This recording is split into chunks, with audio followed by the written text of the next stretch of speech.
Hey, today I'm going to show you how I made this really cool title sequence. And this is perfect for a zombie film or an outbreak short film, but it could be adapted for multiple different looks. And I'm going to create this using one of our LaForge effects and a few assets from ProductionCrate. So the first thing you need to do is search for the word infected and download whatever letters you need to spell out the title of your film. Next, search for fluid and download a few of these motion fluid backgrounds. You can pick whichever one you want. I recommend downloading a few of them so you can experiment, but I'm going to be using Motion Fluid 33 just in case you want to follow along with exactly what I'm doing.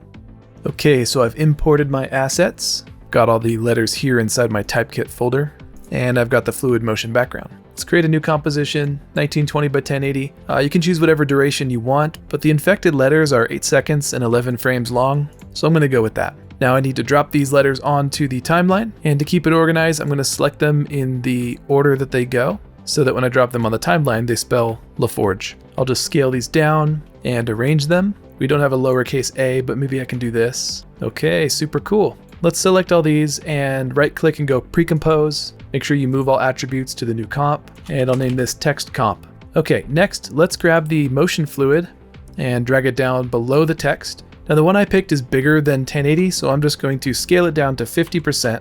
And I'm also going to right click and go to time stretch, and change the duration to 8 seconds, 11 frames, just so we can see the entire clip during the duration of the animation. Next, I'm going to right click and add a new adjustment layer. And to that adjustment layer, I'm going to add a ProductionCrate effect from LaForge called Height Relight. It's right here. So what this does is it takes the brightness value of all the layers below it and it turns it into a height map. And then it gives you 3 lights that you can play with to create interesting highlights and shadows. Over here in the effect settings, I'm going to open up these lights and let's just change the colors to something a little bit more appropriate for what we're doing. And we can also make a few more adjustments, such as changing the height scale, turn this down, and now the difference between the highest point and the lowest point is not so extreme. But I'll undo that for now. Another way we can adjust the image is changing the shadow softness. If I increase it slightly, we get less contrast in the shadows and we can see a little bit more detail.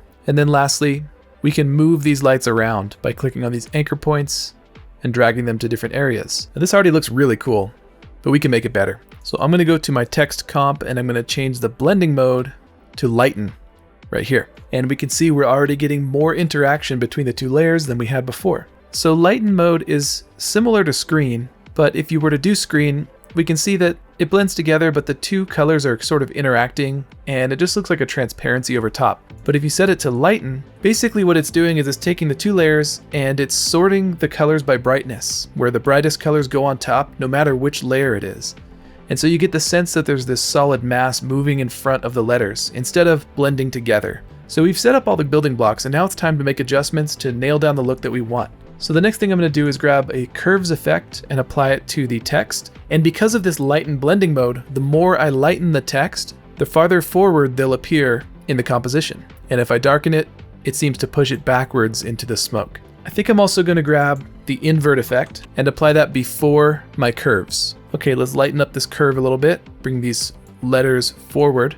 And we can see that by inverting it, it kind of looks like the layers of the letters are being peeled back and eaten away and just kind of constantly dissolving. And you can see right here that it kind of gives the illusion that the layers are kind of blowing away like dust or spores or smoke, which is a very cool effect. If you want to, it's probably also a good idea to add a curves adjustment to the background layer as well. Maybe we can lighten up the deepest recesses. Maybe we can darken the highlights so that it doesn't completely cover the text. And you can even draw a really crazy curve to get some insane effects if you want to. It all just depends on the look that you're going for. But on my project, I think I'm just going to lower the contrast a little bit by bringing these 2 ends together and maybe play around with the middle of the curve as well. Don't forget that you can always go back to the adjustment layer and play around with the shadow softness and the shadow strength if you like the look of the effect but the shadows are just too contrasty. Unfortunately, sometimes it's hard to balance the rule of cool factor with legibility. You can see there's not very many frames where you can read the entire word all at once, but I figure in this case, since it's a short word and this is an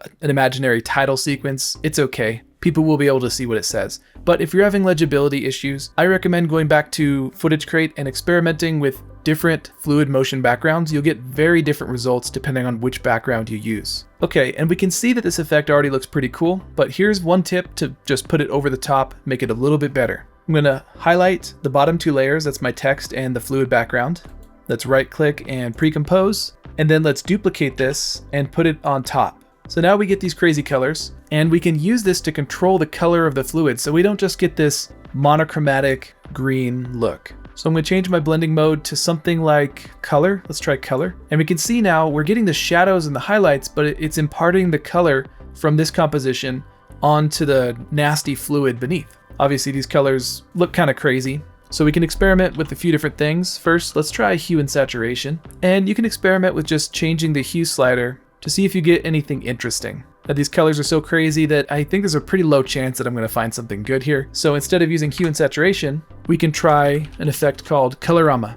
And Colorama is basically just a gradient ramp from Photoshop. So right now it looks way over the top, but let's open up the input and the output cycle. So in the output cycle, we can change the colors, and in the input cycle, we can change the phase, meaning we can roll this wheel and it will slide the colors along the spectrum. Now these colors aren't really what I'm looking for, so here where it says use preset palette, we can open this up and we can see they already have a ton of presets. So I can try earthenware, and now we get kind of an interesting earthy palette with a little bit of purple and a little bit of blue-green. We can experiment with rolling this phase shift to try to move the colors to different ends of the spectrum. Let's try another preset. Let's try Mossy, and I actually really like this one. It looks like toxic vapors coming off of the surface of the letters. Now the settings in this project are very sensitive. You're gonna get very different results based on slight variations in the settings that you ended up using. So you probably won't get exactly the same look as me, but if you wanna try for it, I use the Mossy preset with a phase shift of plus 273.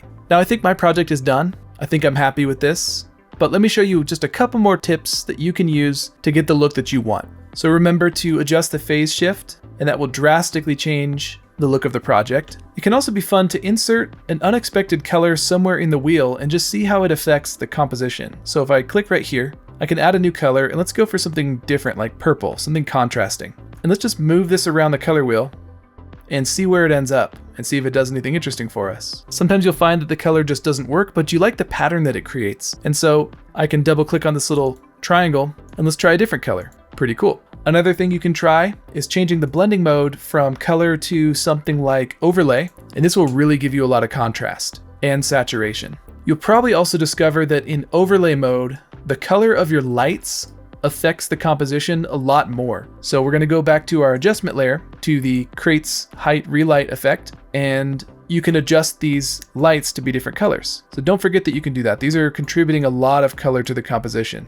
And then of course, as a very last touch, we can add just a little bit of style to the composition by adding a new adjustment layer at the top. And let's apply something like CC Lens. I'll increase the size, and this will distort the image and make it seem as if maybe we're looking into a glass specimen container. All right, and that's it. So you can see it's not too difficult to get a pretty crazy title sequence for your Outbreak short film. I hope you guys take these ideas and run with them and make something totally new and different. And if you do, be sure to share it with us, tag us on Instagram with it, or post it up to our Discord. All right, later, creators.